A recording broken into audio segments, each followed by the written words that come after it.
Hi, good morning. This is attorney Amy Rebecca here at Atlanta Wills and Trust Law Group for Wills on Wednesday. Estate planning and women. And that's what we're talking about today. Today we're going to talk about those unique opportunities for a woman's voice to be heard in the estate planning process. And I make no secret about the fact that I do estate planning for women. I help women protect who they love the most. As I always mention, that doesn't mean that I don't help men or I don't help women who are in committed relationships with men.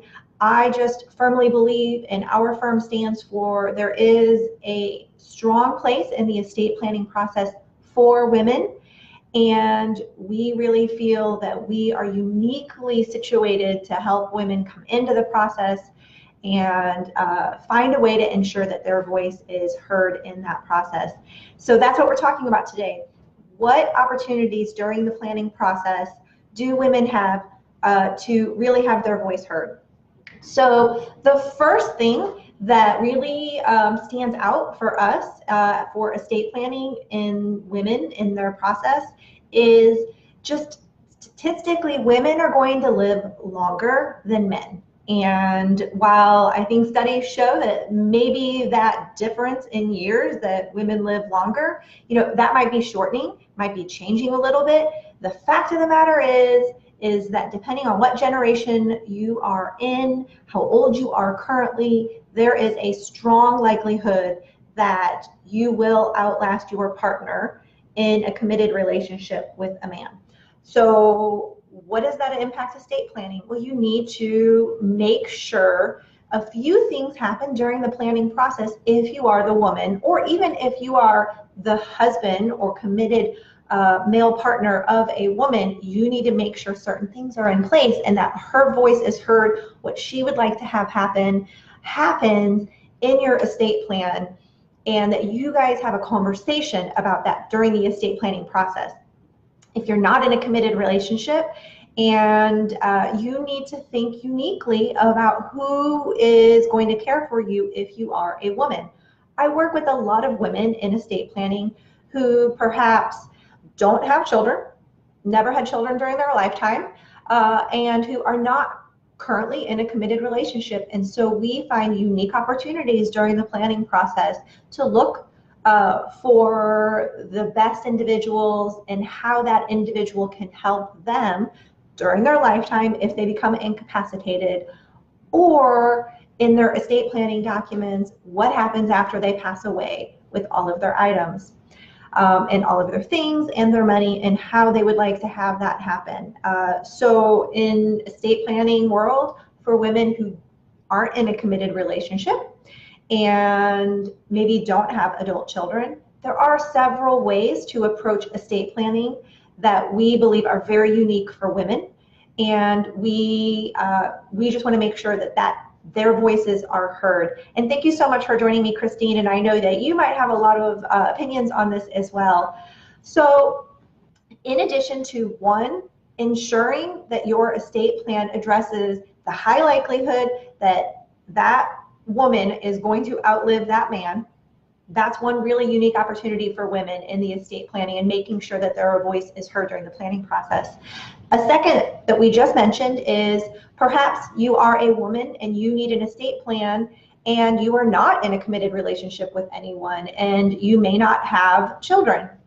Very likely you may not have children. And so there are unique opportunities there that we help women with all of the time to look around to see what is best for them in their estate planning, and we work with that woman to make sure that she understands what her options are and that she makes the most appropriate choice and most educated choice for herself. The third way that we uniquely help women in the estate planning process is we, for someone who maybe was in a committed relationship and that relationship ended as a result of perhaps that partner passing or through divorce. And now we have a woman who is not in a relationship and has adult children. And that mom is, because she'll always be a mom, is making decisions about who is the best person, perhaps from her adult children or not her adult children, to help her if she needs help. So that's a third way that women have really unique opportunities in the estate planning process and need to think through things, and we help women like that woman all of the time, help make decisions that are best for her, and educated decisions about what is best for her. A fourth way that we really help women is whether or not that woman is in a committed relationship with another individual or not, whether or not they have children or not, we really strongly encourage women to create relationships now with other professionals, professionals like ourselves, tax professionals, wealth manager professionals, insurance professionals, many other kinds of professionals that we see women need as they age. So persons who may help with long-term care planning, persons who may help with appropriate insurance as someone ages, persons who may help with accounting, bookkeeping, daily money management as they age. We want women to not be in a crisis mode and seeking advice from professionals. We really strongly encourage women to begin making those relationships now. And so we talk to women all the time about how to have those conversations and how to seek out those professionals in the community, because I know, and my own family has experienced in the past, when you jump online and you ask Mr. Google for something, out comes so much information, it can become overwhelming.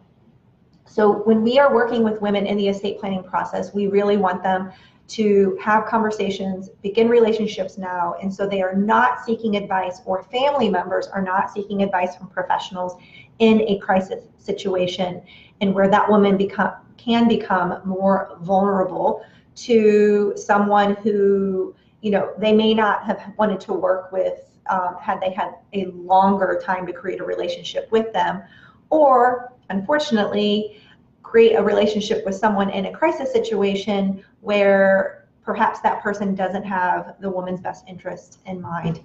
So those are some ways that we help women during the estate planning process that is really unique to women.